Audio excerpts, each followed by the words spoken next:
मित्रों, क्या आपने कभी भी अपनी त्वचा पर कोई ठंडा प्रभाव महसूस किया है, या रात के सन्नाटे में अचानक से आपके कान में कोई फुसफुसाया हो जो आपको आपके जीवन के गहरे रहस्य का उत्तर देती है? एक ऐसी साधना में आपको लेकर चलते हैं जहां हम कर्ण पिशाचिनी का आवाहन करने के लिए प्राचीन परंपरा का उपयोग करेंगे, जो अदृश्य के पर्दे को भेद देगा।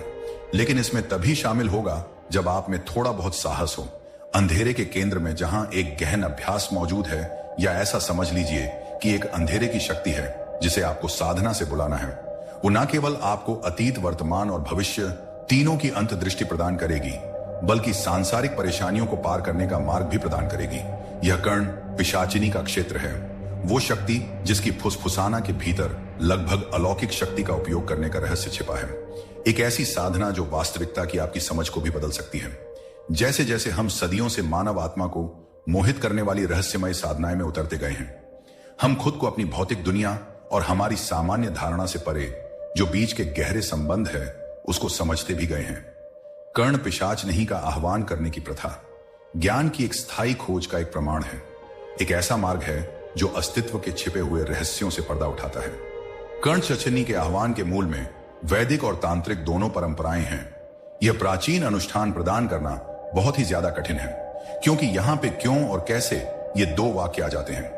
उदाहरण के लिए, मंत्र का विज्ञान इस विश्वास पर आधारित है कि ध्वनि कंपन ब्रह्मांड और मानव मानस को गहराई से प्रभावित करता है। कर्ण पिशाचिनी कुछ विशिष्ट मंत्रों से बुलाई जा सकती है। कर्ण पिशाचिनी का अपना कोई स्वरूप नहीं होता है। यह तो एक शक्ति है जो इस ब्रह्मांड में विचरण कर रही है। जब आप इसकी मंत्र से साधना करते हैं और जब साधना के समय आप अपनी आंखें बंद करके इसका जैसा स्वरूप देखते हैं, ये उसी स्वरूप में आपके सामने प्रकट होती है, क्योंकि वो तो शक्ति रूप में है। वो एक ऊर्जा है, उसको स्वरूप आप ही देंगे। जैसा आप सोचेंगे वो उसी रूप में आपके सामने प्रकट होगी।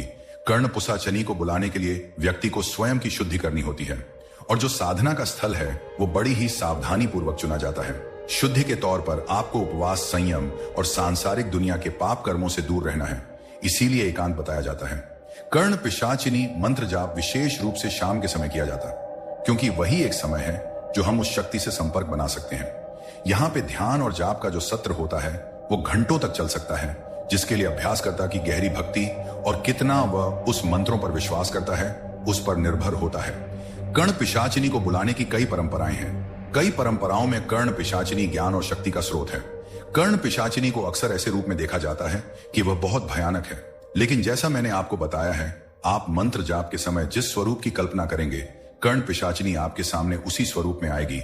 और जो लोग कर्ण पिशाचिनी मंत्रों का सफलतापूर्वक आवाहन करते हैं, उनकी समझ और उनके देखने का नजरिया बहुत ज्यादा अलग हो जाता है, क्योंकि यह जो शक्ति है यह किसी के भी वर्तमान को और भविष्य दोनों की झलक आपको दिखा सकती है।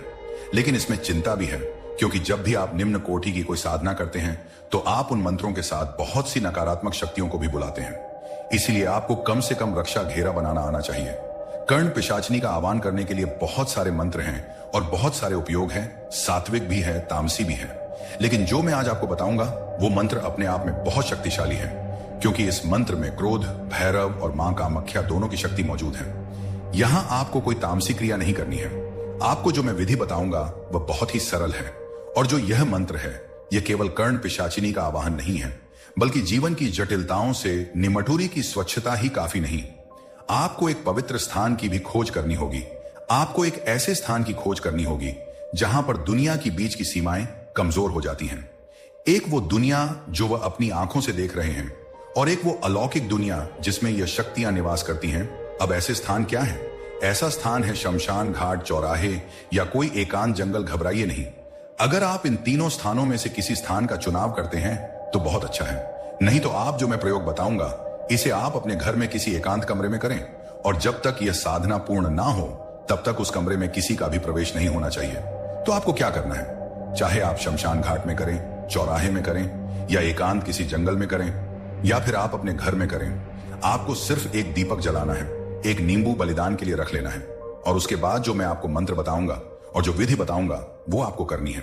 वैसे कर्ण पिशाचिनी का आह्वान करने की साधना ज्यादातर 11 या 21 दिनों की होती है, और यह समय सीमा कोई मनमानी नहीं है। यह चंद्र चक्र और आध्यात्मिक प्रयासों के लिए शुभ समय में विश्वास को दर्शाता है। इस अवधि के दौरान जो भी अभ्यास करता है वो एक परिवर्तन से गुजरता है। वो अपने भय का सामना करता है, वो अपने संदेह का सामना करता है, और जब वो अपने भय और संदेह को दूर कर लेता है तो शक्ति का वाहन शुरू होता है। इस प्रयोग को अक्सर होली या दिवाली या फिर किसी ग्रहण के दिन शुरू करना चाहिए, और इस साधना की पूर्ण आहुति 21वें दिन ही करनी चाहिए। आप इसे 11 दिन ना लेकर 21 दिन लें आपको प्रयोग के लिए। अब जो मैं आपको बताऊंगा उसे बड़े ध्यान से समझिए। आपको प्रयोग के लिए आम की लकड़ी के बने छोटा जो तख्त होता है, आम की लकड़ी से बना हुआ एक तख्त होना चाहिए जिस पर आप मंत्र को लिख सकें। आपको एक आम की लकड़ी से बने हुए छोटे तख्त का प्रयोग करना है, और फिर आपको एक अनार की कलम लेनी है और आपको मंत्र का 108 बार उच्चारण करते हुए लिखना है। मंत्र आपको नीचे डिस्क्रिप्शन में मिल जाएगा। और मित्रों, वीडियो देखते समय वीडियो को लाइक और चैनल को सब्सक्राइब करना ना भूलें। तो जैसे ही आप एक बार लिखेंगे, उच्चारण करते हुए फिर इसे मिटा देंगे, फिर इसे दूसरी बार लिखेंगे। ऐसा आपको 108 बार करना है। और जब आपका 21वां दिन हो तो आप जो प्रक्रिया बताई गई है वही करेंगे, लेकिन अंत में उसी स्थान पर बैठकर 1100 बार इस मंत्र का स्पष्ट उच्चारण करेंगे। मंत्र में कोई त्रुटि ना हो। यहां कर्ण पिशाचिनी आपके सामने हो सकता है। पहले दिन, दूसरे दिन, 5वें दिन या 10वें दिन आ जाए, क्योंकि जैसे मैंने आपको बताया था, जब आप अपने भय और संदेह को दूर कर लेंगे, वो आपको दिखाई देने लगेगी या फिर आपके कानों में फुसफुसाना लगेगी, तो आप समझ जाइएगा कर्ण पिशाचिनी आ चुकी है। लेकिन आपको आपकी साधना 21 दिन की ही करनी है। और जब आप 1100 मंत्र का 21वें दिन उच्चारण समाप्त कर लेंगे, तब वो आपके सामने आ जाएगी। तब आप उसे अपने वचन में ले लें और देखिएगा अब आप उसे किस रूप में चाहते हैं। अगर आप उसे मां के रूप में चाहेंगे तो वह आपके जीवन से आपकी मां को दूर कर देगी। अगर आप उसे बहन के रूप में चाहेंगे तो वो आपके जीवन से आपकी बहन को दूर कर देगी। और अगर आपने गलती से उसे पत्नी रूप में स्वीकार कर लिया तो उसके बाद वो आपके जीवन से हर स्त्री को दूर कर देगी। तो अंतिम निर्णय आपका है। सुरक्षा घेरा लगाना मत भूलिए, क्योंकि शक्ति कोई भी हो, वो आपके बंधन में नहीं आना चाहती, तो वह आपको डराएगी भी। और अगर आपके पास सुरक्षा घेरा नहीं है तो वह आप पर हावी भी हो सकती है। और एक बात का ध्यान रखिएगा, यह विश्वास, साहस और किसी गहरे डर का सामना करने की इच्छा है। यह अभ्यास देखने में बहुत सरल है, लेकिन बहुत अधिक शक्तिशाली है। तो यदि आप पूरी तरह से तैयार हों तो ही इस अभ्यास को कीजिएगा। तो अंत में, जैसा कि हम कर्ण पिशाचिनी द्वारा प्रस्तुत अनुष्ठानों, परिवर्तन और गहन अंतर्दृष्टि का पता लगाना जारी रखते हैं, याद रखें कि यह यात्रा ब्रह्मांड के रहस्यों को खोजने के बारे में जितना कि यह है हमारी आत्माओं की गहराई को समझने के बारे में भी है। तो आइए खुले दिल और दिमाग के साथ आगे बढ़े, उस ज्ञान को प्राप्त करने के लिए तैयार हो।